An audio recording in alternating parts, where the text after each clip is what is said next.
दूसरा मस्तिष्क, आपका पेट आपके दिमाग को कैसे नियंत्रित करता है। आप स्टेज के पीछे खड़े हैं, आपका नाम पुकारा जाता है। अचानक आपका पेट बैठने लगता है। आपको मितली महसूस होती है या शायद ऐसा लगता है जैसे आपके पेट के अंदर हजारों तितलियां युद्ध लड़ रही हैं। क्यों? आपने कुछ खराब तो नहीं खाया। तो फिर आपका पाचन तंत्र, डाइजेस्टिव सिस्टम, ऐसे व्यवहार क्यों कर रहा है जैसे उस पर हमला हुआ हो। आज हम एंटेरिक नर्वस सिस्टम की खोज करेंगे, जो है आपका दूसरा मस्तिष्क। पता चला है कि आपका पेट सिर्फ खाना ही नहीं पचाता, बल्कि यह आपके फैसले लेने वाला असली खिलाड़ी भी हो सकता है। मिलिए वेगस नर्व से। यह आपके शरीर की सबसे लंबी नस है, एक असली सुपरहाईवे जो आपके दिमाग को आपके पेट से जोड़ता है। यहाँ चौंकाने वाली बात यह है, इस हाईवे पर 90% सिग्नल दिमाग से नीचे की ओर नहीं जा रहे, बल्कि वे पेट से ऊपर दिमाग की ओर जा रहे हैं।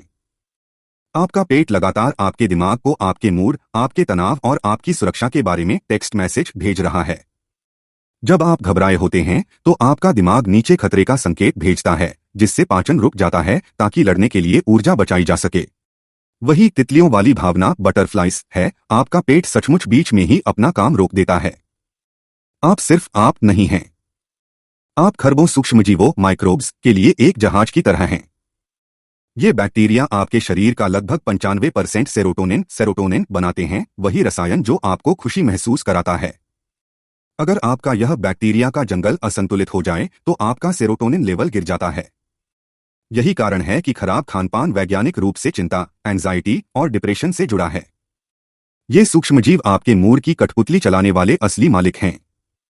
ये जोजो के दिमाग से बात करते हैं और जोजो का दिमाग उनकी बात सुनता है। यही कारण है कि स्टेज फ्राइट आपको बीमार महसूस कराता है। आपके दिमाग को लगता है कि जो भाषण आप देने वाले हैं वह किसी शिकारी के साथ जीवन मरण की लड़ाई है। यह एड्रेनालिन छोड़ता है जो खून को पेट से दूर खींच लेता है। बैक्टीरिया तनाव में आ जाते हैं, वेगस नर्व के जरिए वापस ऊपर एक पैनिक सिग्नल भेजते हैं और आपका दिमाग घबराहट के एक अंधीन लूप में फंस जाता है। अपने मन को ठीक करने के लिए कभी कभी आपको अपने दोपहर के भोजन, लंच को ठीक करने से शुरुआत करनी पड़ती है। आपका पेट सिर्फ कचरा साफ करने वाली मशीन नहीं है, यह एक संवेदी अंग, सेंसरी ऑर्गन है जो आपके व्यक्तित्व को आकार देता है। अपने माइक्रोबायोम का ख्याल रखें और वह आपके दिमाग का ख्याल रखेगा। अगली बार हम सबसे बड़े रहस्य पर नजर डालेंगे, नींद का जीव विज्ञान, बायोलॉजी ऑफ स्लीप। दिमाग को होश में रहने के लिए हर रात 8 घंटे भ्रम, हैल्यूसिनेट देखने की जरूरत क्यों पड़ती है। जुड़े रहने के लिए सब्सक्राइब करें। मैं हूं जोजो, जिज्ञासु बने रहें।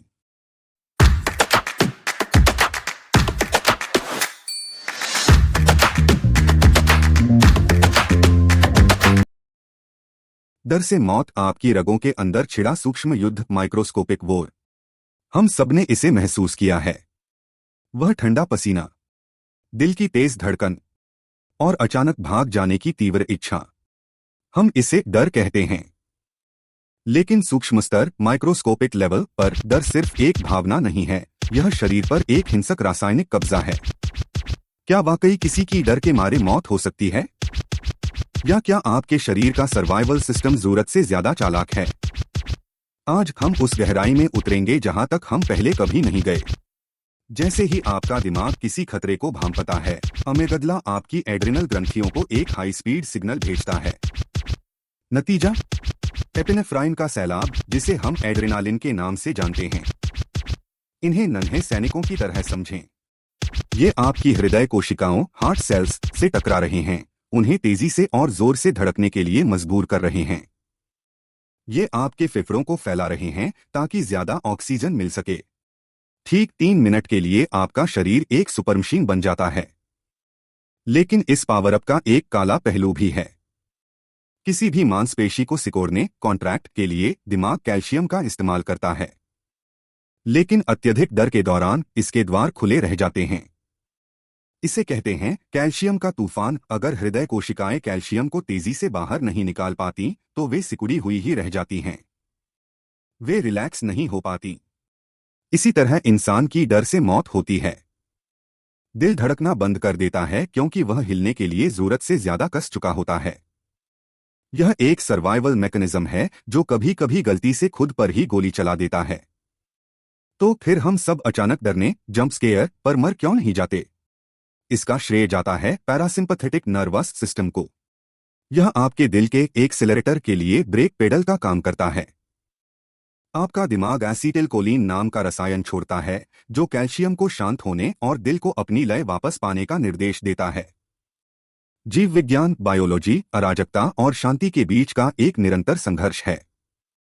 आप डर से बचने के लिए ही बने हैं, जब तक कि आपके ब्रेक सही काम कर रहे हैं। डर से मौत होना एक बायोलॉजिकल खराबी है, एक दुर्लभ क्षण जहां शरीर का कवच ही उसका हथियार बन जाता है। लेकिन यह हमें याद दिलाता है कि हमारी कोशिकाओं के अंदर कितनी ताकत छिपी है। अगली बार हम दिल से पेट की ओर चलेंगे। स्टेज फ्राइट के दौरान आपका जी क्यों घबराता है? यह है ब्रेन गट एक्सिस, और यह आपकी सोच से कहीं ज्यादा अजीब है। जुड़े रहने के लिए सब्सक्राइब करें। मैं हूं जोजो, जिज्ञासु बने रहें।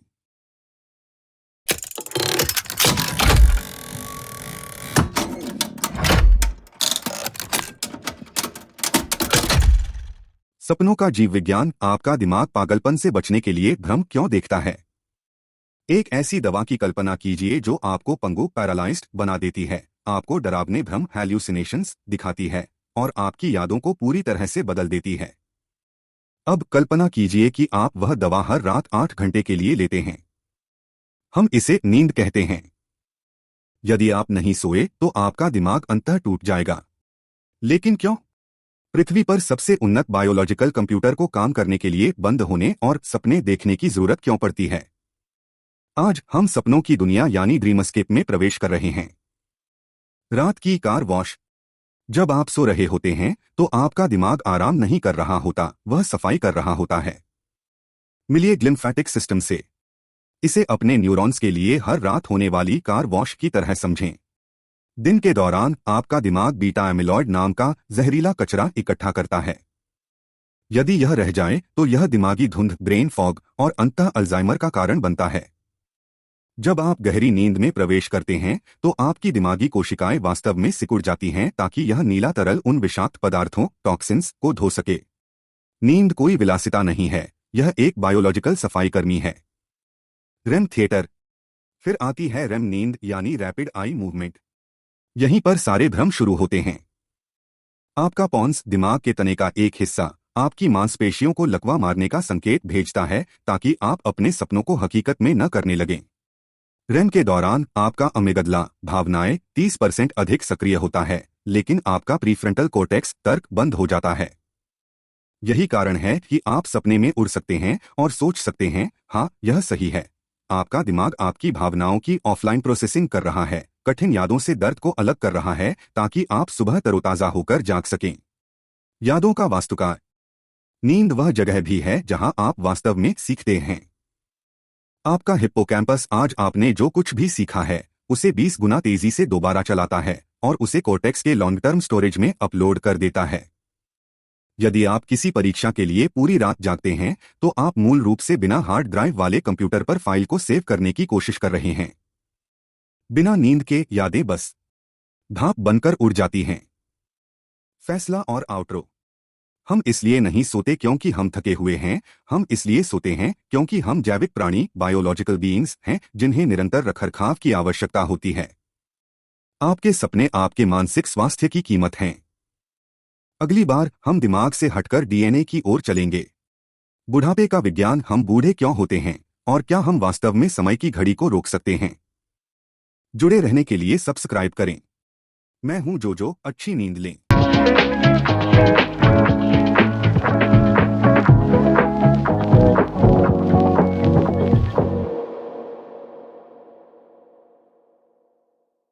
We love them, we fear them, and sometimes we even root for them. The anti-hero. They don't follow the rules and their methods are, let's say, questionable. But why? Is the anti-hero's brain wired differently from birth? Or is that cold-blooded pragmatism just a survival mechanism triggered by a broken world? Today, we're looking past the cool jacket and the brooding stare. We're going inside the prefrontal cortex. This is the prefrontal cortex, the CEO of your brain. It handles decision-making, social behavior, and most importantly, moral judgment. In a traditional hero, The PFC works in perfect sync with the amygdala, the brain's emotional center. When they see someone in pain, their brain screams, "Help them!" But in many anti-heroes, research suggests a functional decoupling. Their ventromedial prefrontal cortex, the part that processes empathy, is often less active, while their dorsolateral PFC, the logic and goal-seeking part, is on overdrive. They aren't necessarily evil.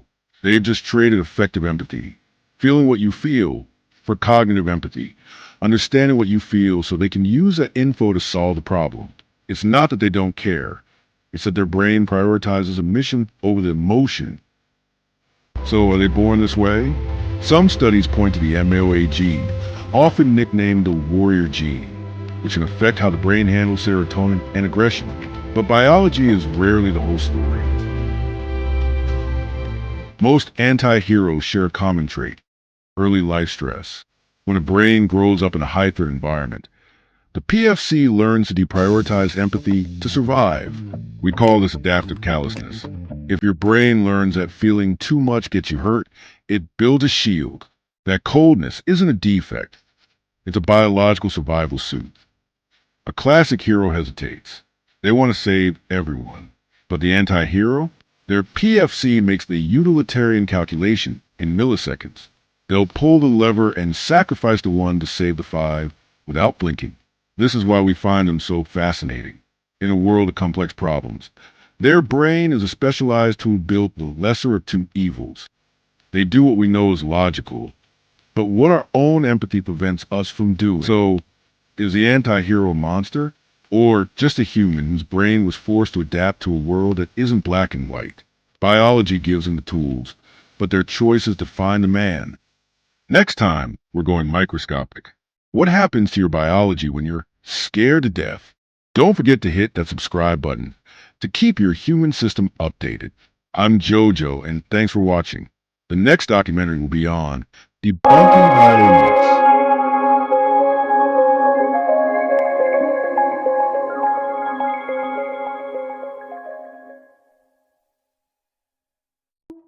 Video शीर्षक 6 eyes का जीव विज्ञान biology, क्या मानव मस्तिष्क अनंत सूचनाओं को झेल सकता है। हम सबने यह देखा है, आंखों की पट्टी हटती है, आंखें चमकने लगती हैं और अचानक दुनिया की रफ्तार धीमी हो जाती है। एनिमे की दुनिया में 6 आइज या शरिंगन जैसी शक्तियां किसी चीट कोड से कम नहीं हैं। लेकिन क्या आपने कभी सोचा है कि अगर एक असली इंसानी दिमाग इतनी सारी जानकारी को प्रोसेस करने की कोशिश करे तो क्या होगा। आज हम इस जादू के पीछे की असलियत को समझेंगे और देखेंगे इसके पीछे का क्रूर जीव विज्ञान बायोलॉजी। क्या एक साथ सब कुछ देख पाना मुमकिन है या आपका दिमाग सचमुच पिघल जाएगा। मैं हूं जोजो और यह है अल्टीमेट विजन का विज्ञान। 6 आइज को समझने के लिए हमें पहले विजुअल कॉर्टेक्स को समझना होगा। अभी इसी वक्त आपकी आंखें आपके दिमाग को हर सेकंड लाखों बिट्स जानकारी भेज रही हैं। लेकिन आपका दिमाग नजरअंदाज करने में उस्ताद है। यह आपके कपड़ों के एहसास या आपकी अपनी सांसों की आवाज को फिल्टर कर देता है ताकि आप पागल न हो जाएं। अब सोचिए अगर यह फिल्टर हट जाए। धूल का हर कण, हवा के दबाव में हर बदलाव, हर थर्मल सिग्नेचर, सब कुछ एक साथ आपके होश पर हमला करे। जीव विज्ञान में हम इसे सेंसरी ओवरलोड कहते हैं। पट्टी के बिना एक असली इंसान एक्सिटोटोटॉक्सिटी का शिकार हो जाएगा। यह तब होता है जब आपके न्यूरॉन्स ग्लूटामेट जैसे न्यूरोट्रांसमीटर से इतने ज्यादा उत्तेजित हो जाते हैं कि वे खुद को ही जला देते हैं। और फिर आती है ऊर्जा, एनर्जी की समस्या। इंसानी दिमाग पहले से ही आपकी कुल शारीरिक ऊर्जा का 20% इस्तेमाल करता है, जो ज्यादातर विजुअल प्रोसेसिंग में जाती है। अगर आप इसे एनीमे के स्तर पर ले जाएं, तो आपको अपने दिमाग को चालू रखने के लिए दिन में लगभग 50,000 कैलोरी खानी होगी। यही कारण है कि हम इन किरदारों को हमेशा खाते या सोते हुए देखते हैं। उनकी बायोलॉजी सिर्फ जादू नहीं है, यह एक हाई परफॉर्मेंस इंजन है जिसे भारी मात्रा में एटीपी, एडेनोसाइन ट्राइफॉस्फेट चाहिए। इसके बिना तुरंत ब्रेन फॉग और मेटाबॉलिक फेलियर। लेकिन कुदरत के पास पहले से ही अपनी एनीमे आंखें मौजूद हैं। मैंटिस श्रिम्प को देखिए, उनके पास 16 कलर रिसेप्टिव कोन्स होते हैं, इंसानों के पास सिर्फ 3। वे पराबैंगनी, अल्ट्रावायलेट और पोलराइज्ड लाइट की ऐसी दुनिया देखते हैं जिसे हम सोच भी नहीं सकते। या पेरेग्रिन फैल्कॉन को देखिए, जिसकी आंखें 100 फ्रेम्स प्रति सेकंड की रफ्तार से इमेज प्रोसेस करती हैं। उनके लिए हम स्लो मोशन में चल रहे हैं।